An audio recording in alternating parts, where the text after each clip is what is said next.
Olá pessoal, sejam bem-vindos novamente ao canal DevCloud e essa última parte do vídeo aqui a gente vai falar da diferença entre o SNS e o SQS, né? Na parte um do vídeo eu expliquei o que era o SQS, um pouco mais de detalhe, a gente criou uma fila. Na parte 2 eu expliquei o SNS, a gente criou uma fila, aliás, a gente criou um tópico, colocamos assinante, fizemos uma política de entrega, falei um pouco ali do qual que é como funciona o SNS e quais os cenários que eles podem ser utilizados. E agora chegou a hora da gente falar a diferença dos dois, né? Assim, em que cenário que a gente deve adotar um ou adotar o outro, ou em algumas arquiteturas a gente faz adotar os dois em conjunto, não há nenhum problema com isso.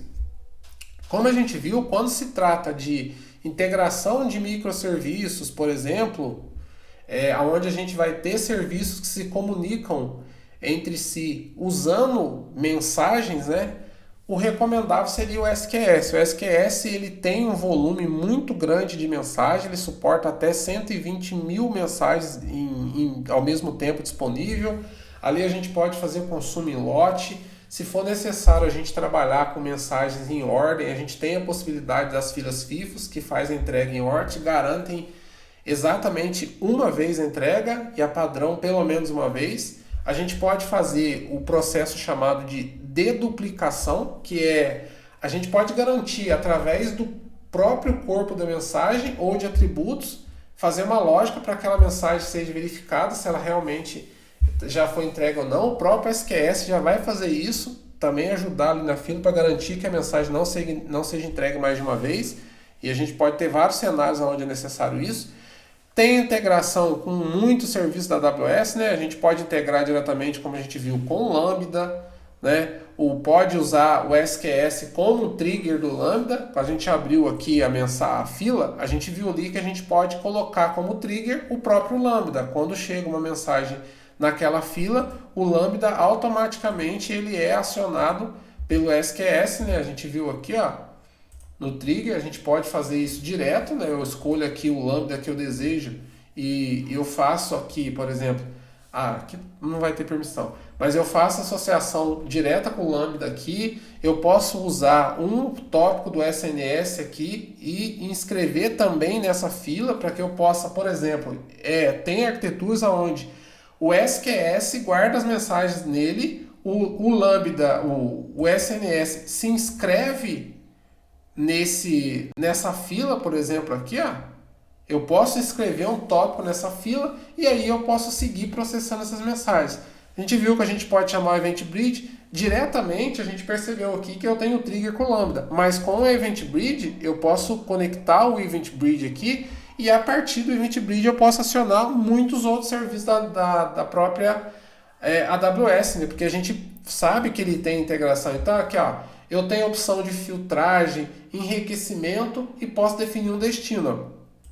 Olha as minhas origens, aonde que ele permite. Ó. Eu estou nascendo aqui e depois eu ainda tenho aqui as filas dentro do próprio Event Bridge. E aí eu posso configurar inúmeras formas de arquitetura, né? Então também é mais uma facilidade com a SQS dá. Então, fazendo essa comparação, pessoal, quando a gente está trabalhando em uma arquitetura onde a gente vai ter essa necessidade de manter armazenada as nossas mensagens por pelo menos até 14 dias, que é o tempo máximo ali que o SQS retém essa mensagem, nesse cenário de armazenamento, e vou precisar trabalhar com filas, o SQS é o serviço mais adequado.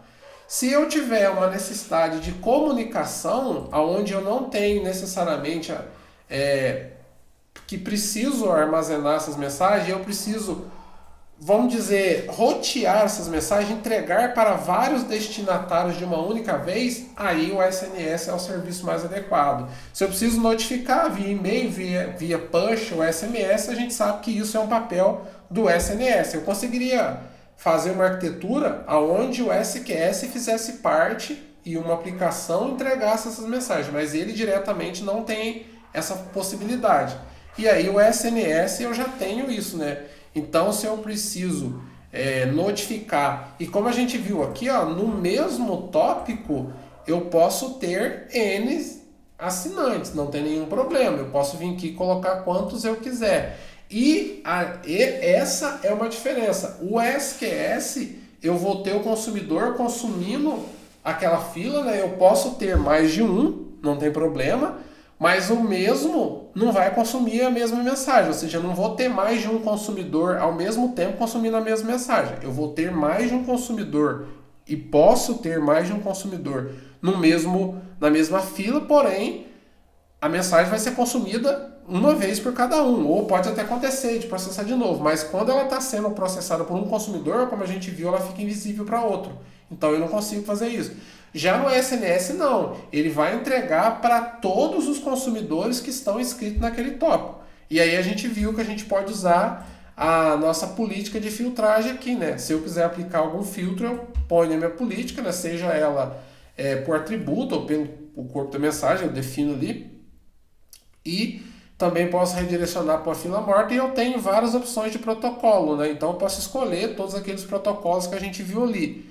Coisas que no SQS a gente não pode fazer. Então, isso também, pessoal, é uma característica que me faz pensar. Se eu vou trabalhar com notificação e quase que um roteamento, né? Eu vou distribuir para vários consumidores ao mesmo tempo, o SNS é o melhor para isso. Embora, quando a gente fala de roteamento propriamente dito, a gente pode usar o Event Bridge também para fazer isso, mas aí é um outro cenário. E comparando, como eu falei, que o SQS armazena a mensagem, a gente pode também dizer que ele é um Event Store, né, que ele armazena o evento ou a mensagem, e o SNS a gente poderia dizer que ele é um Root Store, que ele roteia, né, um Root Store, que ele roteia essas mensagens, ele não armazena, ele pega e distribui. E aí o SNS, ele vai ficar ali a mensagem, ele vai fazer várias tentativas de entrega. Se ele não conseguir, ele descarta a mensagem. Então ele não armazena, ele descarta, né? Já o SQS, se a gente colocar a nossa política de fila morta lá, ele vai tentar aquele número de tentativa e vai direcionar para a fila de mensagem morta. Mas se eu não colocar, ele vai deixar a mensagem lá até que expire os 14 dias e ele exclui essa mensagem. Então ele armazena a mensagem dentro do período de retenção configurado. Já o SNS não faz isso, ele só faz a entrega da mensagem. Então os cenários mais comuns de utilização são esses, e em outros tipos de arquitetura a gente pode combinar os dois cenários, né? O SNS ele é muito usado quando a gente está usando o serviço de notificação, por exemplo. Eu uso o config da própria AWS para monitorar as configurações do meu workload, e ali quando acontece algum tipo de divergência de regras, a gente notifica com SNS. Quando a gente tem algum tipo de métrica que atingiu um determinado valor no CloudWatch, a gente notifica com SNS. Então, muitas dessas arquiteturas que têm necessidade de notificação, normalmente o SNS é um serviço utilizado, porque simplifica muito, né? É um serviço totalmente gerenciado e a gente só tem o trabalho ali realmente de definir quem vai ser o destinatário e, se for necessário, colocar algumas políticas ali para filtrar essas mensagens para que eu tendo mais de um consumidor, mais de um subscribe no mesmo tópico, eu não mande para todos eles se a mensagem não for de interesse de todos. Então é isso. E também, pessoal, eu fiz toda a demonstração no console para deixar mais visual, mais simples de entender, mas obviamente tanto o SQS quanto o SNS tem as APIs e a gente consegue fazer publicação num tópico, assinar um tópico, consumir um tópico do SNS via aplicação, via chamada de API. Da mesma forma o SQS, eu consigo escrever, eu consigo ler mensagem de uma fila usando a aplicação via chamada de API, eu consigo criar tanto tópico como fila, como configurar tudo via chamada de API, como todos os serviços da AWS já é comum a gente entender que ele faz isso. Bom, pessoal, então para esse vídeo era isso, espero que tenha gostado e até a próxima.